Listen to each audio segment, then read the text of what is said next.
Assalamualaikum warahmatullahi wabarakatuh. Salam sejahtera bagi kita semua. Shalom, Om Swastiastu, Namo Buddhaya. Pada hari ini, perkenalkan nama saya Agneta Putri Cahyati, NIM 14014212282. Yang saya hormati dosen pengampu mata kuliah Konsep Dasar IPA, Dr. Sri Sulistyorini, MPD. Pada kesempatan kali ini, saya akan menjelaskan tentang sistem organisasi kehidupan dan interaksi makhluk hidup dengan lingkungannya. Langsung saja. Yang pertama ada sistem organisasi kehidupan. Sistem organisasi kehidupan dimulai yang terkecil, yang pertama ada molekul. Molekul merupakan bahan kimia dasar penyusun kehidupan. Molekul akan mengalami kondensasi sehingga membentuk asam amino, substansi kehidupan yang akan membentuk menjadi sel. Contoh dari molekul adalah asam nukleat berupa DNA dan RNA. Lalu selanjutnya ada organel. Organel adalah bagian penyusun dari sel yang tersusun dari berbagai macam molekul organik yang memiliki fungsi berbagai macam. Contoh organel sel adalah mitokondria, menghasilkan energi, ribosom sintesis protein, badan Golgi ekskresi sel, retikulum endoplasma, transportasi dalam sel. Lalu selanjutnya ada sel. Dalam biologi, sel merupakan kumpulan materi paling sederhana yang dapat hidup dan merupakan unit penyusun semua makhluk hidup. Sel mampu melakukan semua aktivitas kehidupan dan sebagian besar reaksi kimia untuk mempertahankan kehidupan berlangsung di dalam sel. Setiap organisme tersusun atas salah satu dari dua jenis sel yang secara struktur berbeda. Sel prokaryotik atau sel eukaryotik.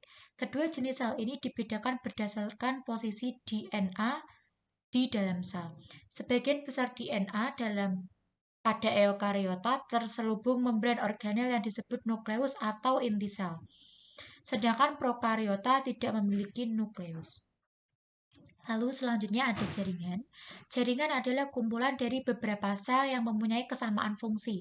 Pada jaringan tumbuhan yaitu ada jaringan epidermis, jaringan parenkim, jaringan penyokong, jaringan pengangkut, jaringan meristem, jaringan endodermis. Pada hewan dan manusia yaitu ada jaringan epitel, jaringan otot, dan jaringan penyokong.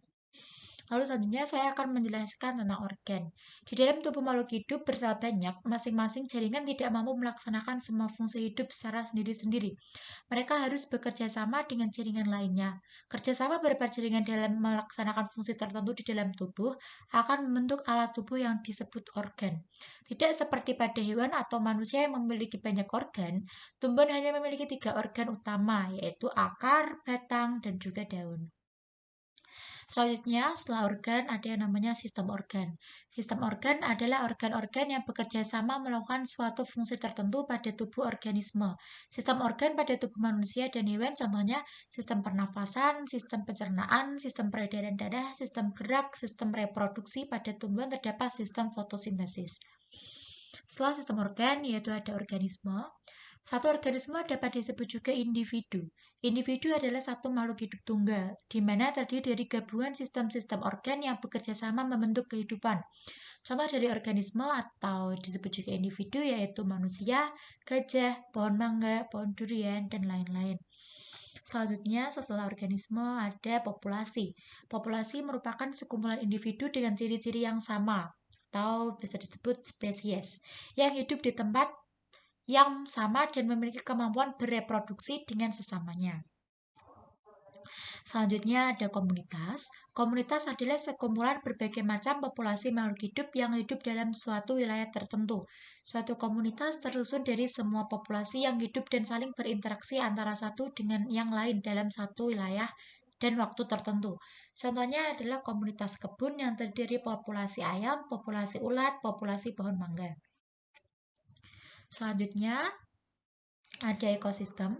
Ekosistem adalah kesatuan komunitas dan lingkungan hidupnya yang saling berinteraksi dan membentuk hubungan timbal balik. Oleh karena itu, ekosistem disebut juga sistem lingkungan.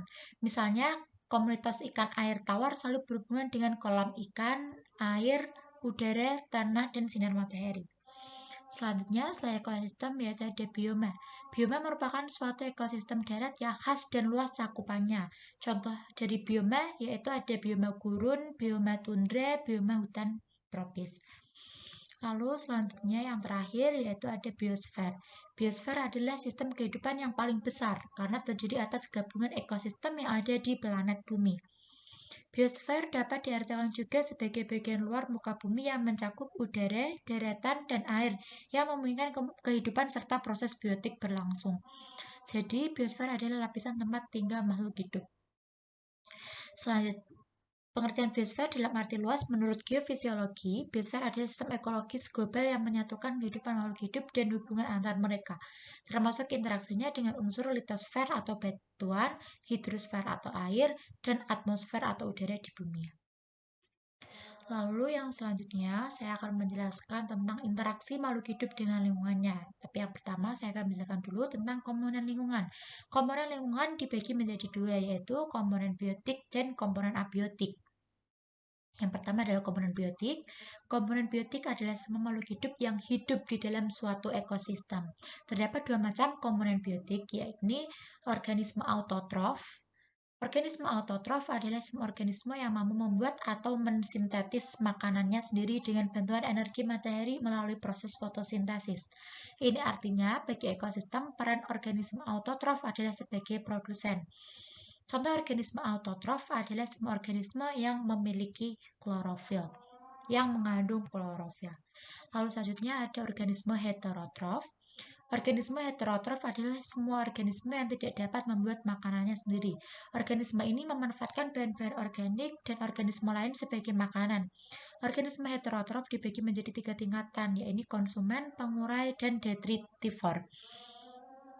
Konsumen adalah organisme heterotrof yang secara langsung memakan organisme lain. Kemudian ada pengurai yang mendapatkan makanan dari menguraikan organisme yang telah mati. Terakhir ada detritivor yang merupakan pemakan partikel organik atau jaringan yang telah membusuk, seperti lintah dan cacing. Setelah komponen abiotik, selanjutnya ada komponen abiotik. Komponen abiotik adalah benda-benda tidak hidup yang ada di dalam suatu ekosistem. Abiotik dalam ekosistem meliputi aspek kimia dan fisika seperti tanah, air, matahari, udara, dan energi. Lalu selanjutnya, saya akan menjelaskan tentang interaksi antar makhluk hidup. Interaksi antar makhluk hidup ada 5. Yang pertama adalah netral. Netral adalah makhluk hidup yang berinteraksi tetapi tidak mengganggu satu sama lain. Contohnya adalah interaksi antara ayam di kebun dan juga ulat di kebun. Lalu selanjutnya ada persaingan. Persaingan terjadi pada makhluk hidup yang membutuhkan bahan makanan ataupun memerebutkan suatu wilayah. Contohnya persaingan antara kerbau dan kambing untuk mendapatkan rumput dalam ekosistem padang rumput. Lalu selanjutnya ada predasi. Predasi adalah hubungan antara mangsa dan pemangsa atau predator. Bila mangsa tidak ada, maka pemangsa tidak dapat hidup. Sebaliknya, bila pemangsa tidak ada, maka populasi mangsa akan meningkat. Contoh interaksinya adalah zebra dan singa di padang savana Afrika. Yang keempat ada simbiosis. Simbiosis adalah beberapa makhluk hidup yang hidup berdampingan tanpa melakukan persaingan atau predasi. Simbiosis merupakan pola interaksi antar dua makhluk hidup yang berbeda jenis dalam suatu lingkungan. Dalam simbiosis antar dua jenis makhluk hidup dibedakan menjadi 3, yaitu mutualisme, komensalisme, dan parasitisme. Lalu selanjutnya yang kelima ada antibiosis. Antibiosis adalah interaksi antara makhluk hidup di mana makhluk hidup yang satu menghambat kehidupan dan pertumbuhan makhluk hidup yang lain. Dari materi ini saya dapat mengambil kesimpulan. Yang pertama yaitu sistem organisasi kehidupan dimulai dari yang terkecil yaitu ada molekul, lalu selanjutnya ada organel, sel, jaringan, organ, sistem organ, organisme, populasi, komunitas, ekosistem, bioma, lalu yang terakhir yaitu biosfer. Lalu selanjutnya ada komponen lingkungan. Komponen lingkungan dibagi menjadi 2 yaitu biotik atau makhluk hidup dan abiotik makhluk yang tak hidup. Interaksi antar makhluk hidup ada 5. Yang pertama ada netral, lalu persaingan, predasi, simbiosis, dan yang terakhir antibiosis. Itulah tadi presentasi dari saya, kurang lebihnya mohon maaf. Terima kasih. Wassalamualaikum warahmatullahi wabarakatuh.